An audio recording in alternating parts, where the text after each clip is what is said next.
Hey guys, how's it going? Sean here.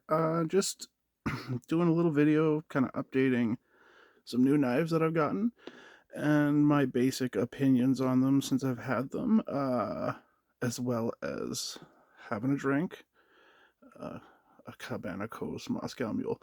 I freaking love ginger beer. This is one of the few drinks they serve at the LCBO close to me that uses ginger beer as a base.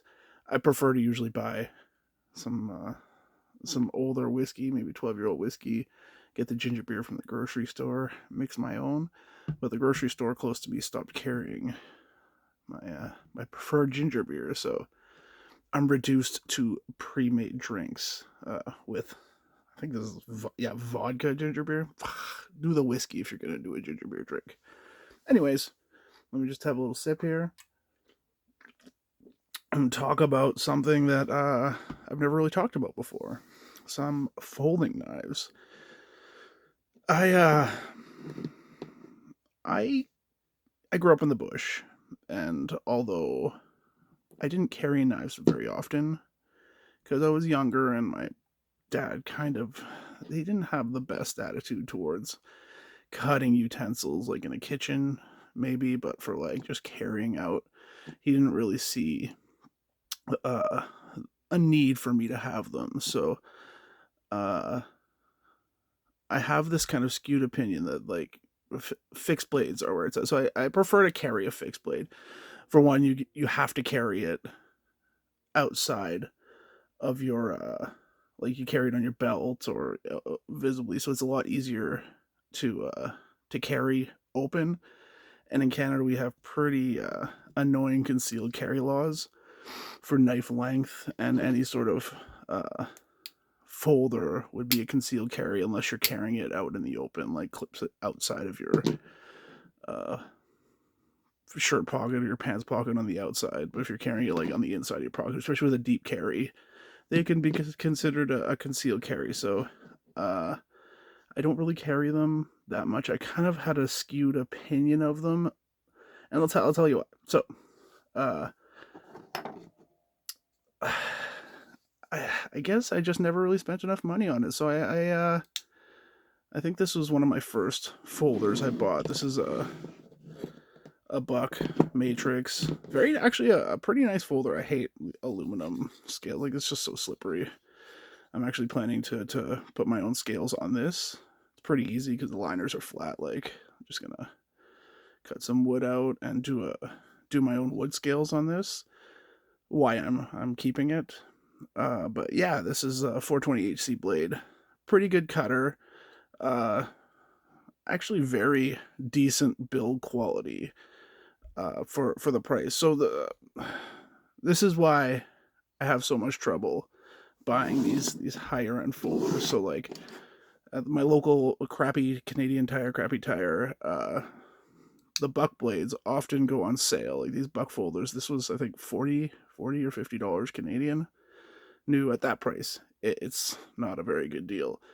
But they often like I think this one on sale for $13.99 for a $4 420 HC lifetime warranty. I decided to jump in there, and that was kind of my first uh, real folder I bought in since I was a kid. I remember buying a folder when I was a kid.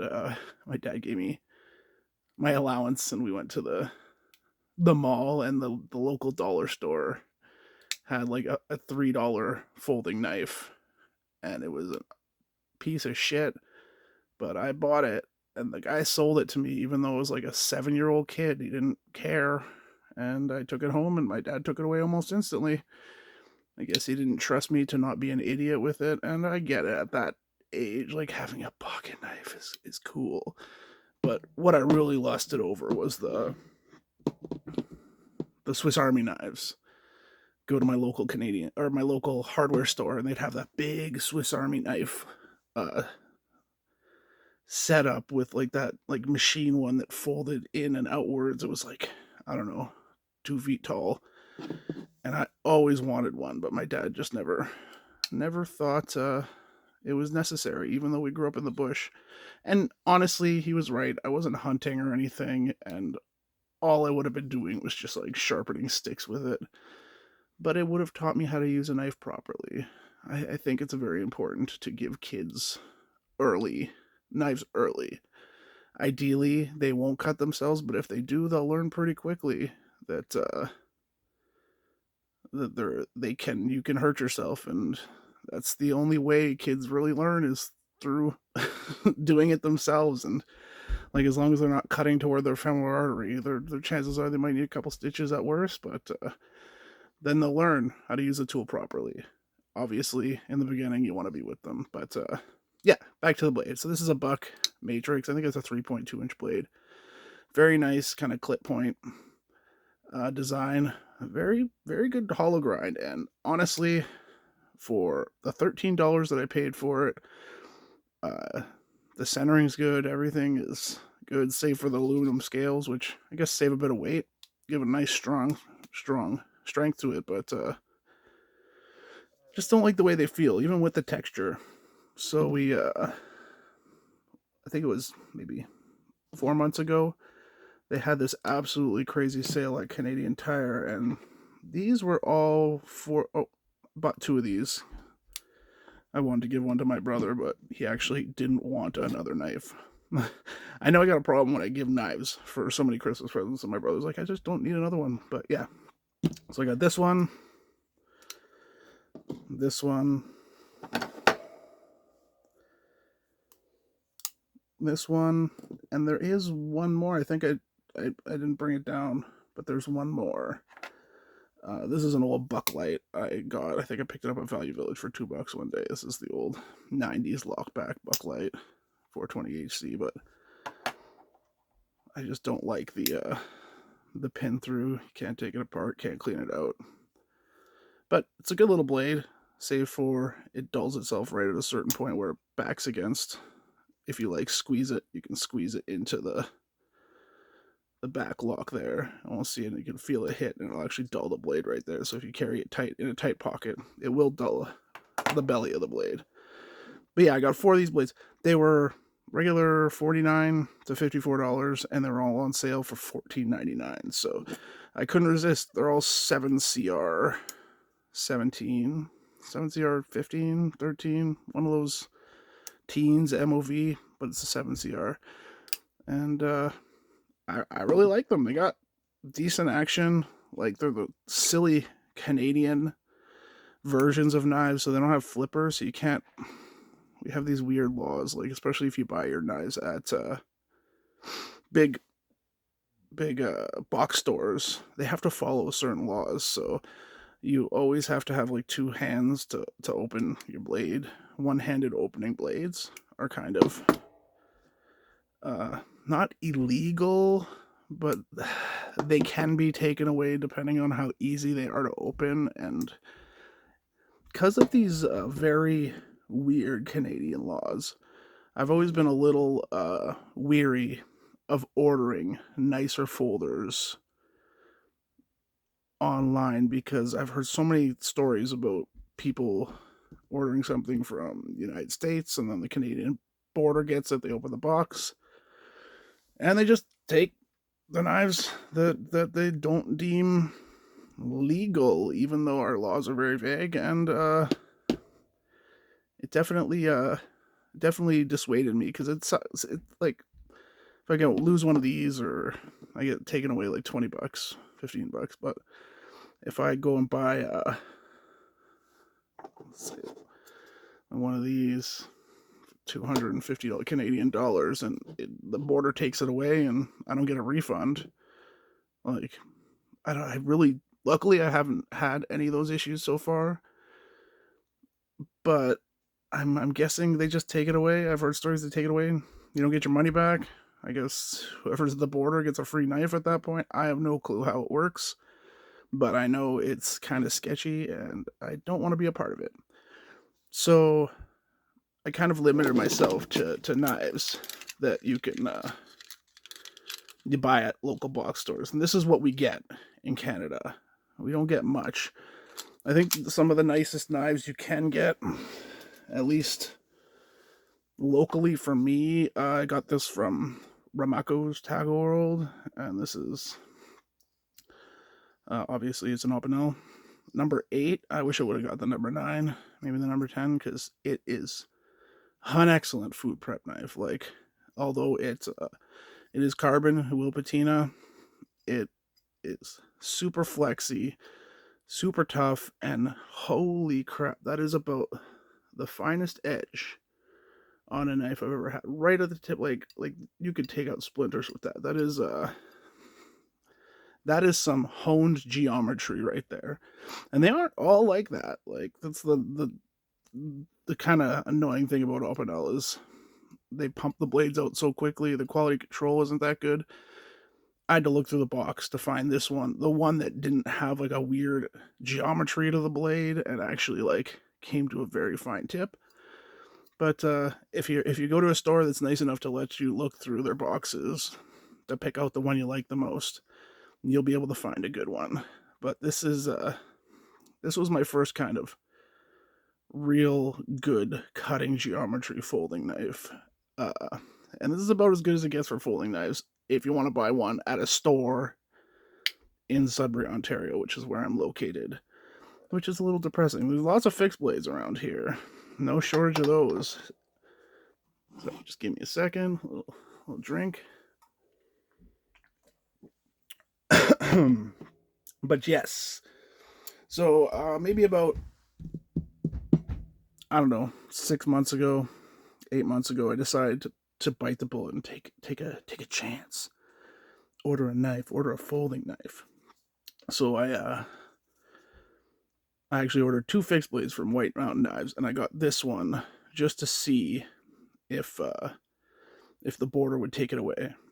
And luckily, they did not. This is a Civivi Lumi. I thought they would, because there's no way to grip the blade with 2 hands, and it was $50 US or something. Like, what's the word? Like, just to test this out. What's the worst that could happen?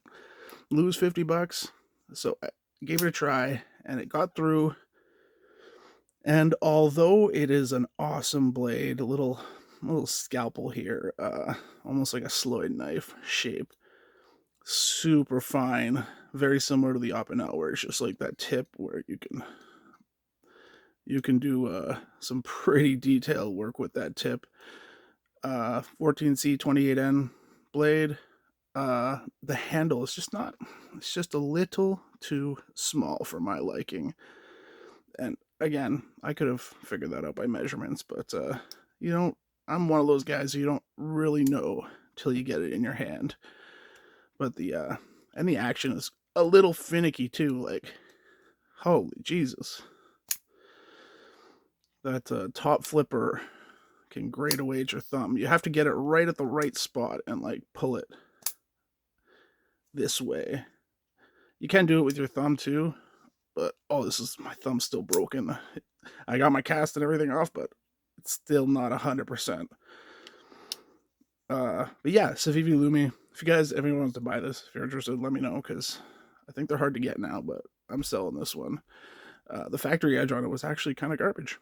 I had to put my own edge on this, which was really sad. But other than that, it's on bearings, and this was my first knife on bearings. And I realized pretty quickly, I don't think I like knives on bearings. I think I do a little too much dirty work with my knives to get bearings. Oh my goodness, that's tough. Yeah. If I hold it for a while and play with it, I can unlock it 100%. But if you don't get it completely right, it'll just wear your finger down with that jimping on top there. But blade shape great, handle just a little too small for my extra large meat hooks here. But I really like very slicey blades. So yeah, the next one I got was this one. I decided to, if I was gonna test these, I wasn't gonna go order a full spring loaded one or anything, but if I was gonna test these border guys, I've heard so many stories about this knife being considered a gravity knife in Canada. This is the Elementum button lock, and for a period of a few months, this was all over the internet. I can see why, but I I just wanted to see if it would be taken away because we have our local hardware store, Home Depot, carries a Milwaukee knife that works exactly like this. So it was more of a kind of an experiment to see if the Border Patrol would be taking stuff away, the border agents or whatever will be taking stuff away that big box stores sell in crazy numbers. So yeah, this operates exactly like the Milwaukee Fastbacks. Excellent knife, the perfect length, I think, for a little folder. You can get some serious work done with this, and uh, the hollow grind is extremely thin. The tip is not quite as fine as the Opinel, but it's a little stronger, and just that action is so smooth. Plus, I have kids around, so it's not uncommon for my daughter to just reach into my pocket and try and grab stuff out. So having a knife that locks in close unless she presses this. And I know kids can like to press buttons, but this actually requires a decent amount of thumb strength to unlock the blade.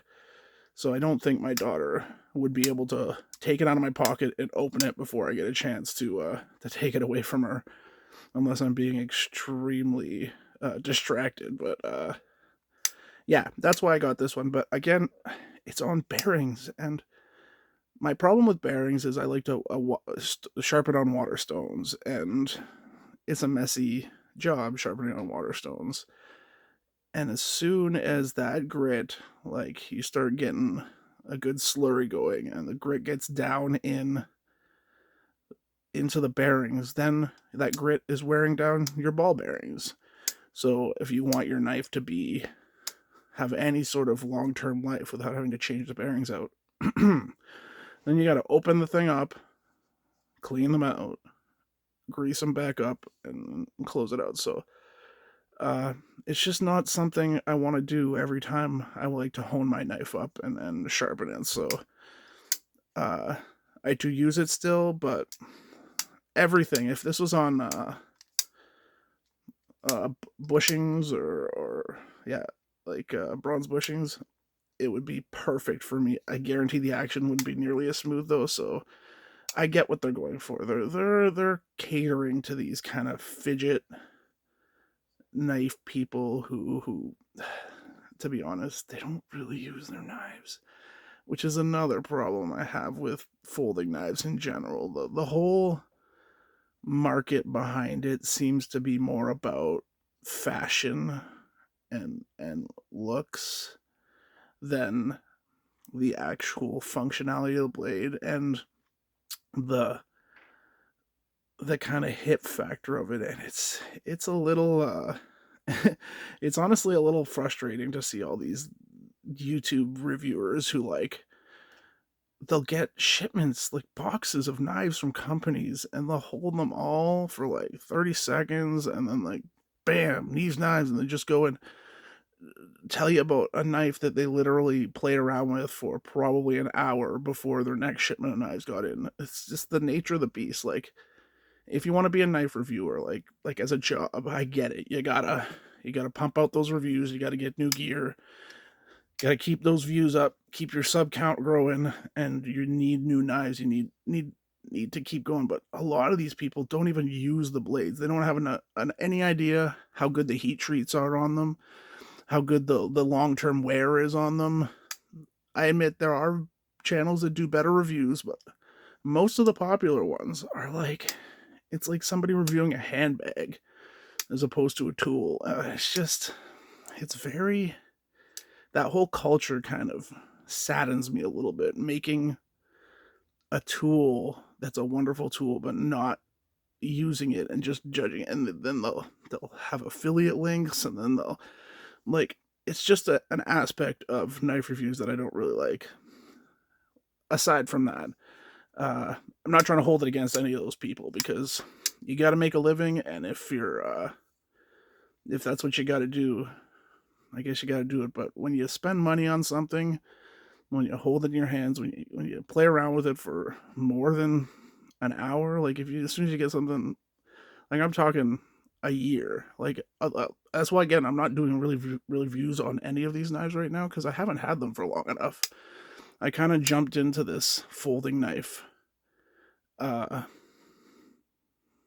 area with both feet, and I kind of went all out, as you'll see as I go through. But yes, these were my two tests. Got through the border, no problem. I have yet to get pulled over with holding this. I'm not sure if a cop would call it a gravity knife, but if he did, I'd pull up a Milwaukee Fastback on my phone and be like, "Why can I get this at the Home Depot?" All right, moving on. So this was the next one I got. I was always kind of shy about getting a Spyderco because they are very expensive in Canada, and honestly, they never really seemed that much better than just a standard buck folding knife that I can get from $15. Like this one's VG10. This one would retail in Canada for over $100. This Delica. I got it off of a local seller who I guess he was unloading some of his knife collection because he sold me this Leatherman free P4 that has never been used. Like I looked all over. Like I guess he bought it and just I don't know. I have no idea why you'd buy a Leatherman and not use it. My Surge has so much wear, but I just wanted to try it out. And he sold me the free P4 and the Delica for 160 Canadian dollars, which I think this free P4 costs 210 plus tax here, and then this 90. So, and they're both in just perfect condition. This one it looks like it was actually carried, given the wear on the pocket clip, but this free P4, I don't think he ever carried it, and I just couldn't resist. I don't really need another Leatherman right now. I'm completely happy with my Surge, but when I see a deal like that, I just can't pass it up. And once I got this in my hand, I kind of saw where all of the hubbub was coming from for these Spydercos. This is so gosh darn comfortable in your hand for what is basically a sandwich of glass reinforced plastic and metal. It feels solid. I do believe this one. Yeah, these liners help strengthen up everything. This FRN is super grippy, and as somebody who likes thin geometry, this is an excellent cutter. This whole this taper down towards the front just makes it very stabby looking, but this will slice like no one's business. This is just in VG10. Not my favorite steel. I've come to learn that it actually rusts somewhat easily. I mean, I have a kitchen knife with VG10, but that's just the core. So I never really examined it, but as long as you wipe it down somewhat regularly, and I got a couple little light rust spots on mine. But it holds an edge. Good, but man, those ergonomics. I think that's what really kind of scared me away from Spyderco in the first place. Just how weird they looked in them. Call me prejudice, because I'm usually a very function over form kind of guy. But they just look so weird. I'm like, I can't be that good. But once you get it in your hand, once you feel it, you really understand it. And they are too expensive for what they're selling, but welcome to capitalism. The market decides what these are selling for. If people stop buying them, I'm sure they lower the price of them, but people just keep buying them at $100 Canadian. Luckily, I paid $40 for mine, so that makes it a little easier to swallow. But for the materials and the overall the fit and finish, that centering is not too good. But I mean, I think that's just part and parcel with the back locks. I can kind of, if I center it right there. This is my first real back lock, other than that silly buck light knife. That is a strong back lock. That ain't going anywhere. Still fun to flick if you got strong thumbs. I actually using this as a thumb exercise to recuperate my thumb. I can get it most of the time. Can't do the finger. I'm not. Oh my goodness! Almost sliced myself. Not strong enough to do it like that, but that is what sold me on Spyderco. Just getting it in my hand, and I may complain that oh yeah, it's expensive, but if I had to build something like this for somebody, it would be a whole lot more expensive than $100. Like that's the thing about folding knives. We're kind of spoiled given the way we manufacture things, but there's a decent amount of fine tolerances and complexity that goes into a folding knife. That if you wanted to make one yourself, the prices would be so high. So I gotta have some perspective on that. They may be more expensive seeming than like something like that. Like this was, I think, 70 Canadian, something like that. And this feels like it has more engineering in it, but I don't know. Made in China versus Japan, I guess. Probably not that cheap to get stuff made in Japan. They have been known for being good at electronics and such. So, yeah. Then, sorry, I'll come back to this. The gentleman who I bought these two things off of posted this. And I've never, ever wanted to buy a benchmade. To me, they just scream way too much money for what they are. Like, I think this one is $280 plus tax Canadian. That is obscene. He had it for $130. And at that price, it still was a hard pill to swallow. But I honestly just wanted. I'm kind of into mechanical things, and I wanted to try this access lock and see what it is all about. And from a fidget point of view, from an ease of use point of view, it's a very cool design. This is the tagged out in CPM 154. I don't have exact measurements on the length or anything right now. Maybe a 3.7 inch blade. Excuse me. Very, very thin and slicey. Another reason why I got it. I like cutting. I like slicey blades, and this is the perfect length, just like the Elementum button lock, like that. Between 3.5 and 4 inch blade is just so perfect for my needs as far as carrying a smaller blade. Like even this Delica, just a little too short for basic cutting tasks, at least for what I use. Like if I'm gonna open a box, that's great, but like if I want to chop up some broccoli, it's a little too short. These are great, and they have a lot more in common than I thought until I got them in my hand. Very kind of similar action. This one's on bushings though, which sold me. The only thing I'm not crazy about is this access lock. For all of the praise this gets for being of a kind of fidget friendly, easy to use, it just screams over complexity. The tiny springs holding everything in, the fact that like this access lock can it can slant and kind of cantilever itself sometimes. I just don't see this being a robust enough design to last long-term usage.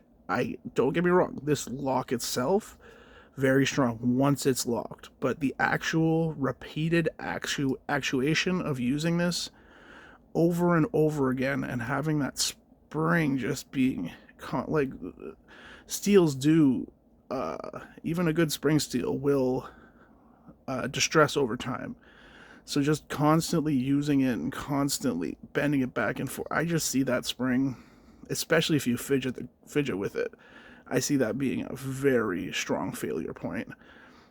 I'm gonna have to get some more time on it to really know for sure. Again, my first benchmade. I would never spend the kind of money they're asking new for these.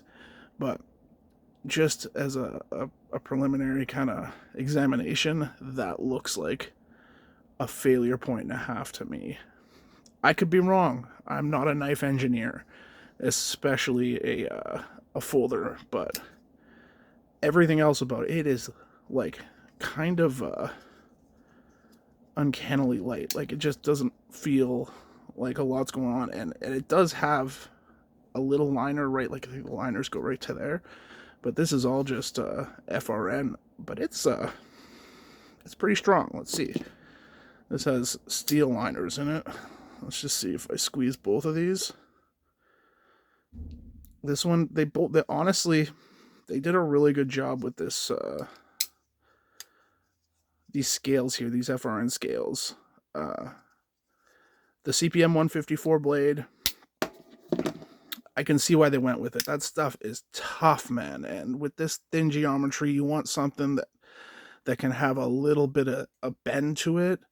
I would take having a little give over having to sharpen it a few extra times, so I don't because I can avoid breaking the tip off this thing. And I think that's a great choice. CPM 154. It doesn't get the love it deserves. It's a great tool steel. Benchmade tagged out. My first Benchmade, and I'd actually recommend it if I can get past this access lock and my qualms about it. The knife itself is fucking fun, man. And that clip point, it's just it just from an aesthetic standpoint, it just strikes every chord for me. And I'm gonna have to get some real time on this. See how much I'm gonna put it through. I got a half pig coming pretty soon. I'm gonna cut that thing up. I'm gonna see, just get it all gummy up in there with meat juices and stuff. Because this is a hunting knife. This is you're supposed to be able to like break down a deer with this. And I just with those, I can just see problems with that hole. And yeah, I don't know. We'll see. But I'm gonna put it through some tests and we'll go from there. Back to this, my wife really liked this knife. So the same guy who sold me these three things posted another one of his knives, a little dragonfly, and my wife wanted the ladybug, the spyderco ladybug, and I was looking at it online. I think they were asking 40 American dollars, so it would be like 60 Canadian dollars plus shipping, like $70 for like a knife that's it's so small. This at least feels somewhat usable. The very tippy tip looks like it got broken off. I can fix that up. My next sharpener or two, it'll come out. But I mean, it could have been shipped that way. He said he never carried it, and I'm likely to believe him because he never steered me wrong with any other purchases. But this is my wife's little carrier, and she just thinks it's so cute. Little too small for me, but I mean, for what she's going to use it for, just taking it to work and using it whenever she needs to cut something, which is, to be honest, not very much. I'm sure it'll be perfect for her. And oh yeah, I wanted to show you one more other blade. That guy, same guy, same. This guy who sold me all this stuff, he sold me this too. This I don't really like. I'm gonna rehandle it. This is a buck. I can't even remember. I can't remember the name, but it's got the 658. There you go. Pursuit. Yes, the Buck Pursuit Pro, because it's got the S35 VN. This is one of the Made in America bucks, and I hate this handle. I get what they're going for. It's not meant to hold like this. It's meant to hold three fingers back here, and then your finger kind of, because it's a meat processing knife, kind of break down the meats.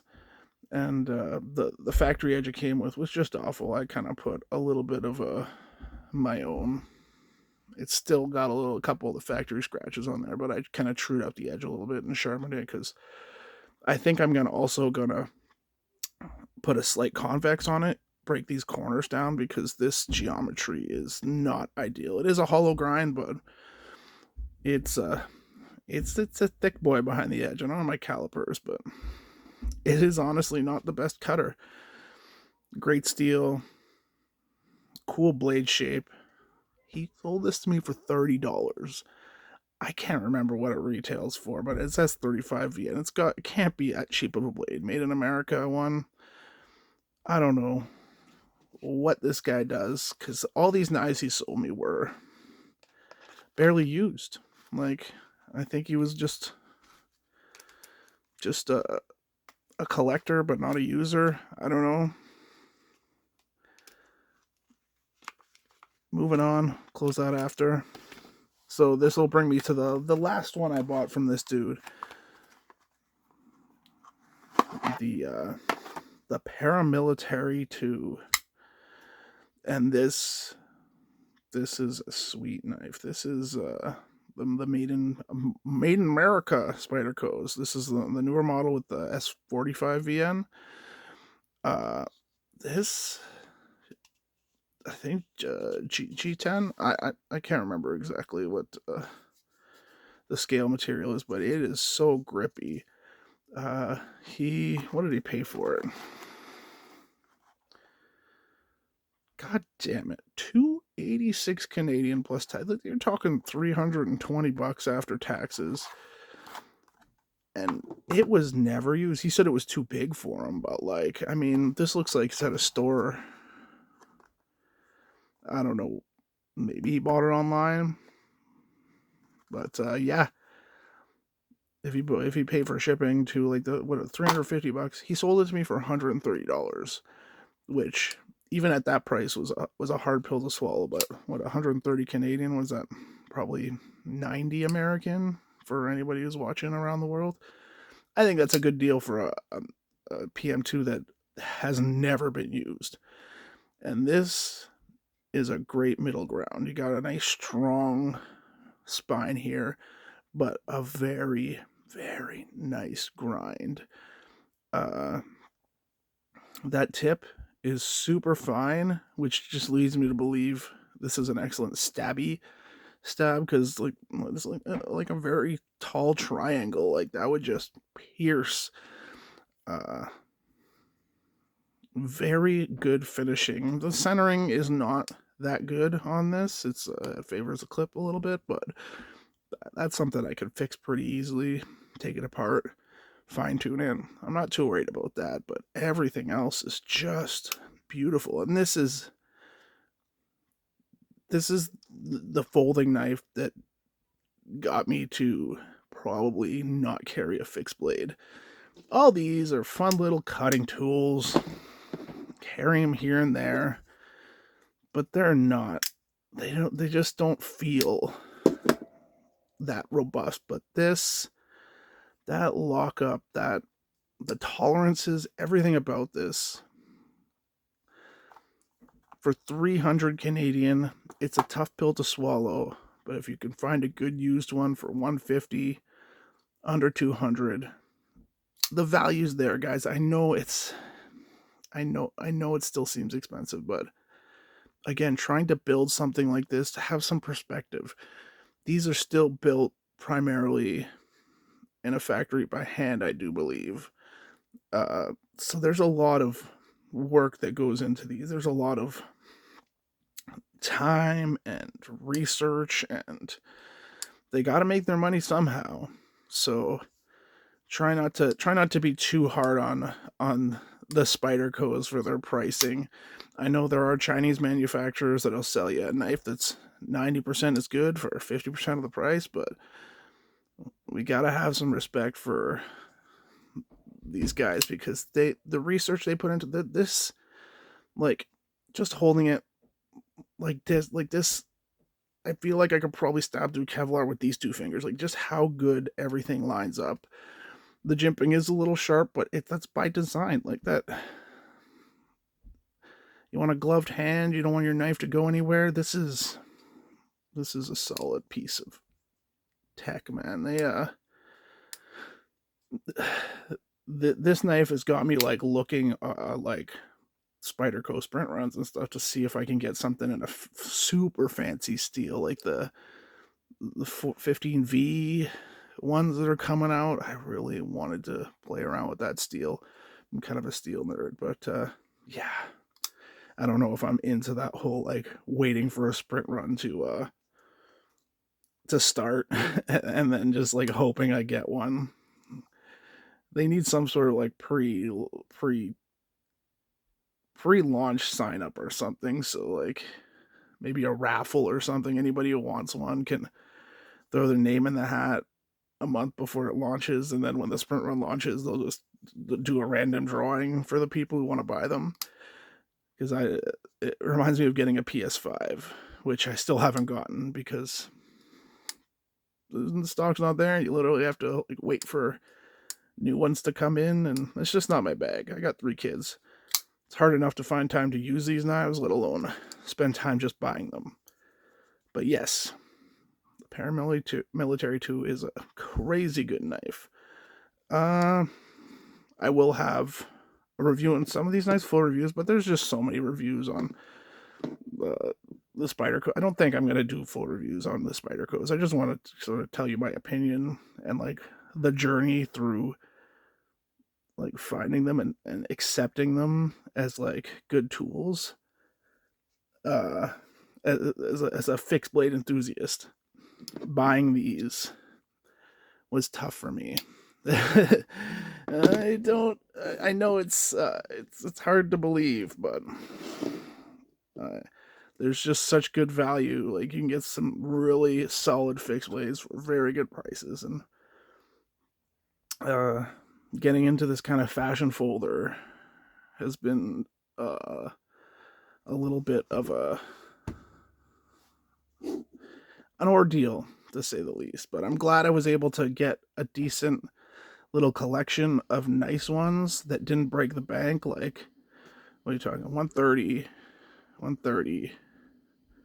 40, 260, 340, and then another like about $500 I spent on all these knives, Canadian, which is not too bad at all. A couple more. What are we going on? 40 minutes. Shit, sorry. Just a rambling. This one I'm doing a review on for sure. This is the Mora of the cooking world. This is the cold steel Schlockmaster. It's based on their culinary line. I think it's the scalper or something they call it. It's the exact same shape. They just put a red handle on it, and then Tim Wells is like, "Hey, I'll put my name on that." I have no idea who Tim Wells is. Some sort of hunter, but I wanted a nice big blade that I could carry on my belt for camp. I do a lot of food processing at camp. I'm in charge for all the dinners, and